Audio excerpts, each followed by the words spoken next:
তোমাকে ভুলে যাব বর্তমান বছর, কয়েকদিনের মধ্যেই বিদায় দেব তোমাকে চিরতরে। পাওয়া কিছু স্মৃতি, না পাওয়া কিছু আশা, মান, অভিমান সব মিলেমিশে থাকবে সমীরের সমাজ কাহিনীতে। অভাবের মধ্যে স্বপ্ন খুঁজেছি, ভালোবাসা, আশা, একাকিত্ব, সব অনুভূতি আজ একসাথে এসেছে হৃদয়ে।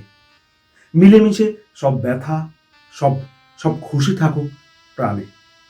বছরের শেষ মুহূর্তে আমরা আবার নতুন শুরুতে হাঁটার অঙ্গীকার নেব। বিদায় বন্ধু 2025। ধন্যবাদ সব স্মৃতির জন্য। স্বাগত 2026। নতুন আশা, নতুন স্বপ্ন, নতুনভাবে আবার হোক পথ চলা শুরু আর সফলতা।